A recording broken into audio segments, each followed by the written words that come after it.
Hey guys, welcome back. Today it's time to change Diego's cage. Right now she's in a 30-gallon and the minimum is like a 40-gallon. This was her temporary cage until I had enough room because I have tanks all over my room. My hamster unfortunately passed away. He was in the 40-gallon in the hallway, which I am going to be moving her there now. This is the cage that she's going to be moved into.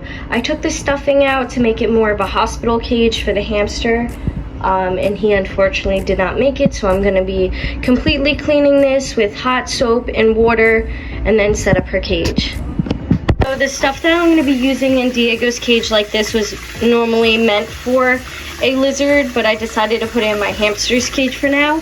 The hamster stuff I'm going to put in the attic, but the other stuff I'm going to use, I'm putting hot water and then soap on and letting it soak in there for a minute. After it's done soaking, I'm just going to dry it up with a towel. These are the 2 bins full of hamster stuff in here. I'm going to be moving to Florida. I live in New York right now. I'm going to try to take this with me so that when I move, if I get hamsters or if I get another rat again, that I could reuse this stuff. I cleaned it very, very well with hot water and soap. Very clean. If I can't bring it to Florida with me, do you know of any places that I could donate stuff? Because I would hate to throw all of this away. So let me know in the comments. Alright, so I just cleaned out the tank, the stuff in it. Now I'm going to clean it out. It's completely cleaned, and I actually had some dirt with me. So I'm going to put this dirt in there. I usually get some place sand as well that's already cleaned and mixed it in, but I'm going to just put this dirt in for now. Now that the dirt's all laid out, I'm going to just take stuff from her cage and then the stuff that I already cleaned and set it up in her cage. I had some leftover slate rocks and I just cleaned them off, and we're going to put this in my leopard gecko's cage. I noticed when I put in new stuff that they love exploring it. It gives her something to do, and also I feel like it helps the brain a lot develop more when they have stuff and they have to use their brain.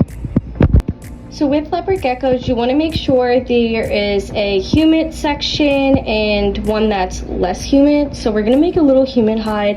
I have some moss, and then I also have some leaves that I'm going to put in one section of the cage. I actually had an extra one of these for my crested gecko, but I'm going to turn it around and make it look like a ledge. Here is Diego. She was in her house, so I could just easily put this in her cage. This is what it's looking right now. Her setup. I don't have a background, so I'm gonna have to go out and get that for her. Alright, let's put her in her new house and I'll continue setting up. Alright, her cage is almost set up. I'm gonna make that section the more humid side. Now I'm gonna just sprinkle a little bit of these leaves.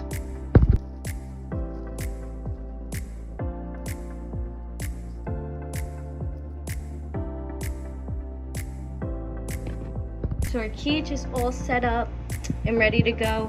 I have a little plate in here. I'm gonna put calcium in the plate. In the wild, they like to lick the stones to get calcium and other minerals. So I'm gonna leave some calcium in there.